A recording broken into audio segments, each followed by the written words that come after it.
Welcome back to Hawkeye's House of Horrors. And today I'm going to bring you the second part to Maniac, Maniac to Mr. Robbie. Now, this was a short. It runs, I believe, only 8 minutes long. We'll see if I can get a review shorter than that. Um, but it was released as a short. Joe Spinell, who played Maniac in the original Maniac, wanted to return and was very interested in doing this, and in turn actually brought friends and buddies of his to be in the film. So they're actually not even actors. He is the lone actor, but we follow a character named Mr. Robbie. Now, Mr. Robbie runs a show for children, and it's a very cool introduction to him. He's at home. I believe like half his face is painted with makeup like a clown, and he's thinking of these letters that children have sent him, and the letters that are shared with you involve the children actually being abused by their parents. So the take on the Maniac in this part is very different than the original Maniac. It's a different type of killer. And I personally believe it's a different character. Um, Mr. Robbie, I don't think is his real name, but I don't think it's the same character.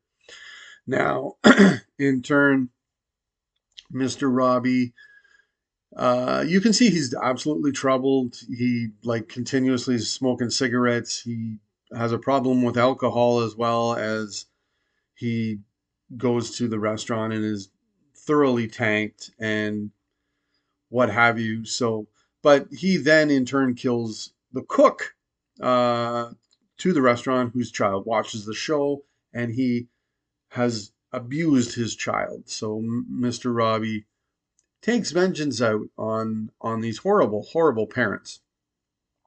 Now, this short was directed by Buddy Giovinazzo. It was written by Joe Cirillo and Joe Spinell, I believe, as well. It was filmed in 1986. Now, what they were planning to do was turn this into a full length film. They were just looking for money, and unfortunately, it never happened. Joe Spinell passed away in 1989 before that could have happened. I definitely look at things that are good, anyways. Definitely not if they're bad, but if they're good like this, I look at it and I say, well, we've got it. That's great. Be thankful that you have it. Unfortunately, this wasn't made into a full length feature, as I personally do believe this could have rivaled, if not perhaps maybe even outdone the original, perhaps. But you would definitely have needed to add like real actors, a good script, as well as a budget that would have rivaled the original as well. Which was low budget, but you needed to have a director, and you may have had it here, who was able to make the right movie even with a low budget. I think you could have got yourself a good movie out of this, a really good movie. Supposedly, it was a remake of the film The Psychopath, which came out in 1974. And I have seen that film a few times.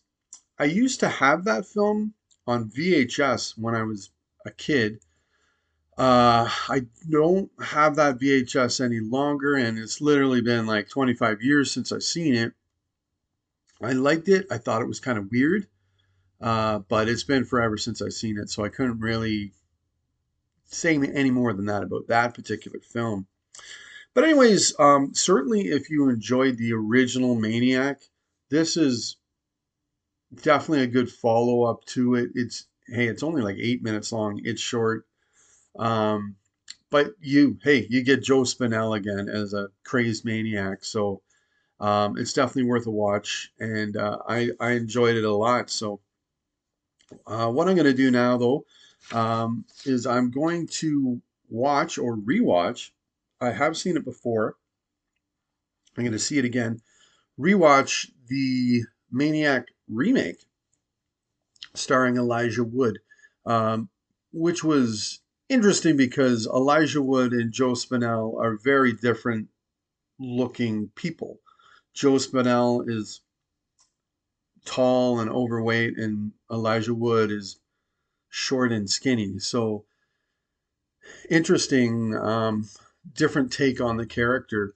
But I will definitely rewatch that and give you a review. I'm not going to guarantee anything if you're watching this before that, but I did like it the first time I saw it. There were some problems with it I had, but I'm going to watch it again, see what I think.